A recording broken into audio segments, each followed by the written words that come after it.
In this podcast episode, Ben Shapiro delves into the current state of Kamala Harris's campaign, highlighting her struggles and the implications of recent polling data.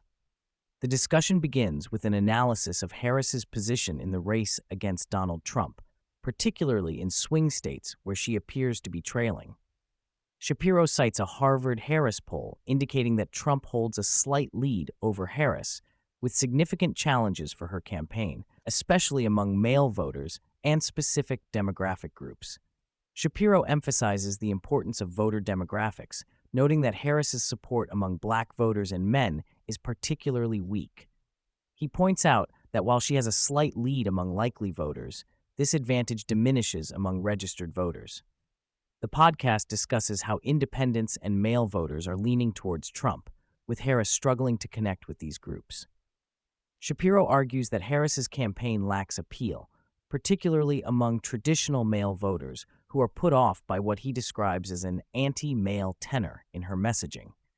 As the conversation progresses, Shapiro discusses Harris's recent attempts to engage with more critical media outlets, including an upcoming interview with Brett Baier on Fox News.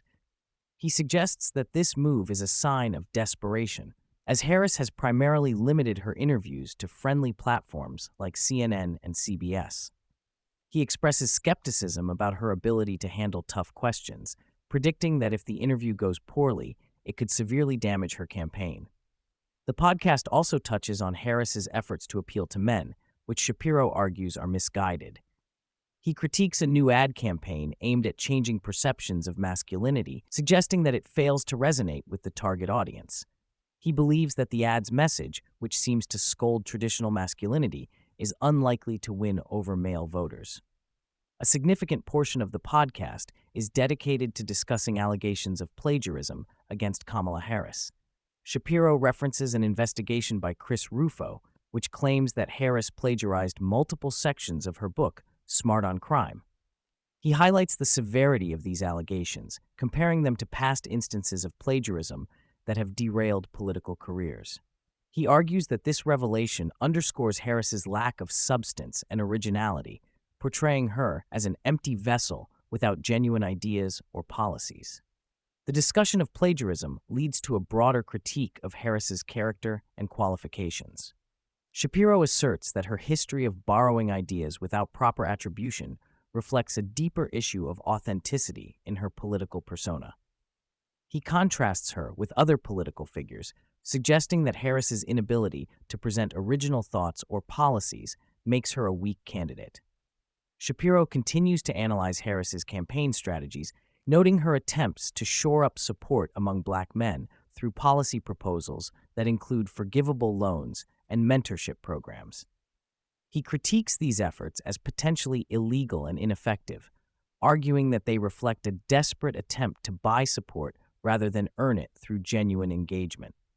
The podcast also touches on the broader implications of Harris's campaign for the Democratic Party. Shapiro suggests that the party's reliance on identity politics and its failure to connect with key demographic groups, such as black men, could have significant consequences in the upcoming election. He points out that the Democratic Party has historically taken these voters for granted, and Harris's struggles may signal a larger issue within the party. As the conversation shifts to international affairs, Shapiro discusses the potential geopolitical ramifications of a Harris presidency.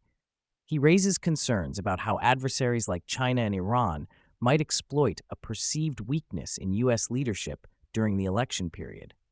He warns that these nations may take aggressive actions, such as military maneuvers around Taiwan or nuclear advancements in Iran, while the U.S. is preoccupied with its domestic political landscape.